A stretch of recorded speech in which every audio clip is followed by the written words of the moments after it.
Rhapsody of realities. आज Sunday 25 अप्रैल 2021। आज रविवार 25 अप्रैल 2021। रैप्सोडी ऑफ रियलिटीज़ में आज हमको पास्टर क्रिस ओयाखिलोमे द्वारा जो वचन सीखने को मिल रहा है, मत्ती रचित सुसमाचार 6 अध्याय 9 और 10 वचन के आधार से आज का वचन है।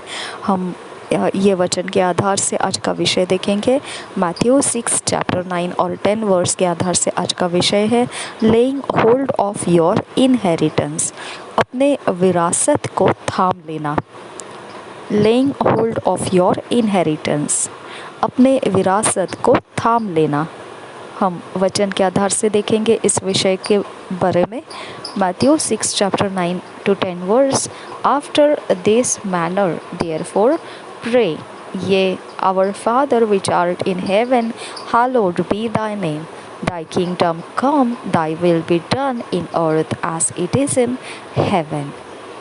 After this manner therefore pray ye our Father which art in heaven, hallowed be thy name. Thy kingdom come, thy will be done in earth as it is in heaven. मत्ती के 6 अध्याय के 9 और 10 वचन को हम पढ़ेंगे। अतः तुम इस रीति से प्रार्थना किया करो, हे हमारे पिता, तू जो स्वर्ग में है, तेरा नाम पवित्र माना जाए, तेरा राज्य आए, तेरी इच्छा जैसी स्वर्ग में पूरी होती है वैसी पृथ्वी पर भी हो। अतः तुम इस रीति से प्रार्थना किया करो, हे हमारे पिता, तू जो स्वर्ग में है, तेरा नाम पवित्र माना जाए, तेरा राज्य आए, तेरी इच्छा जैसी स्वर्ग में पूरी होती है वैसे पृथ्वी पर भी हो।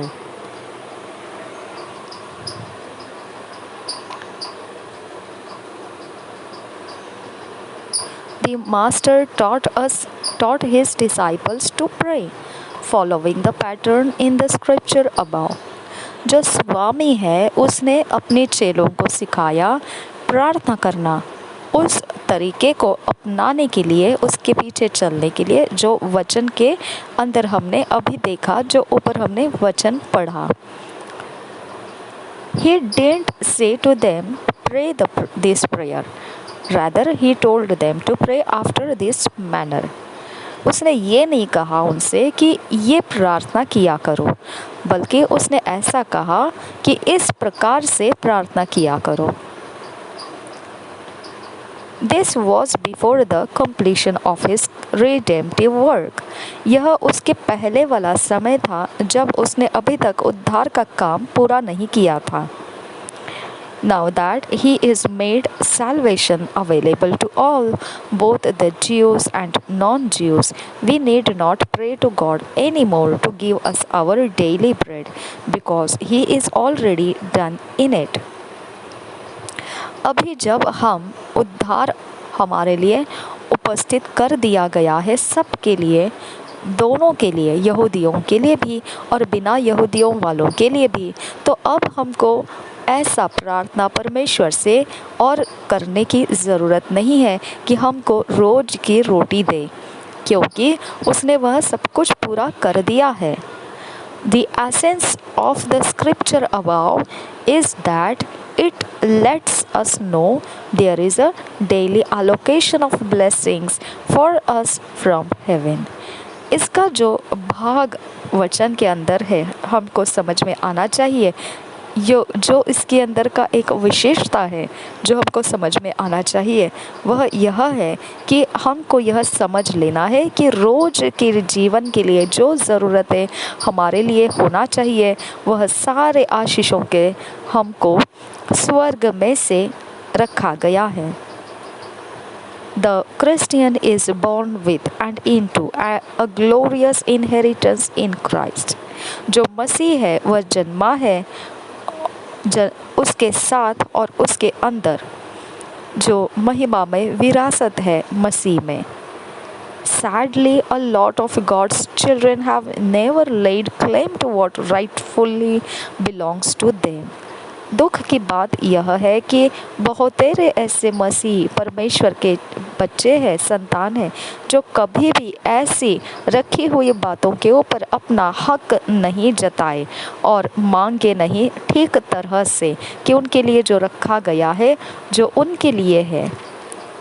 And so there is an accumulation of blessings waiting to be claimed. फिर इसकी वजह से जमाव हो चुकी है सारी आशीषों की, जो अब भी उनको मिलने के लिए इंतज़ार कर रही है कि वह उस पर अपना हक बनाए और मांग ले। God's provision for you today is not like the manna of the Old Testament that the Israelites ate in the wilderness.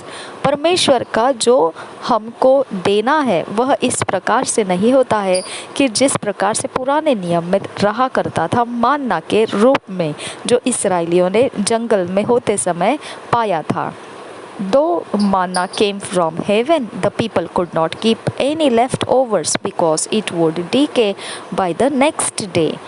क्योंकि माना भले ही वह स्वर्ग से आ रहा था, परंतु लोग उसे इकट्ठा करके बचाए नहीं रख पाते थे, क्योंकि वो बचाए रहने से खराब हो जाता था अगले दिन के समय में। In this dispensation, however, our leftover allocations remain intact and we can always lay claim to them by our words, calling them forth in the name of Jesus. परंतु आज के समय में जो दिया जाता है उसमें जबकि यह सच्चाई है कि जो भी हमारे लिए रख छोड़ी बातें हैं वह सारी अभी भी वहाँ पर मौजूद है, सुरक्षित है, बनी हुई है, और हमने हमेशा उसके ऊपर अपना अधिकार जमा कर मांग लेना है। और जब हम उसे मांगना है तो उसको हमने अपने शब्दों से मांग लेना है, उनको हम बुला लेना है हम तक पहुंचने के लिए यीशु के नाम में। All creation has the capacity to respond to spoken words. सारी सृष्टि के पास यह काबिलियत है कि वह बोले गए शब्दों को जवाब दे। This is key to laying hold on your inheritance in Christ. यह वो चाबी है जिसके द्वारा आप अपने मसीह के अंदर जो विरासत है उसके ऊपर अपना हाथ थाम रख सकते हैं। Everything in creation, whether existing in tangible or intangible form, has memory.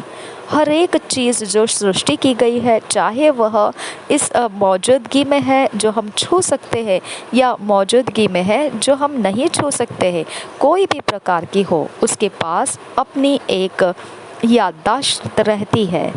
And so they can all respond to spoken words, और इसके लिए वह हर एक बातों को सुन सकती है और उसको जवाब में दे सकती है।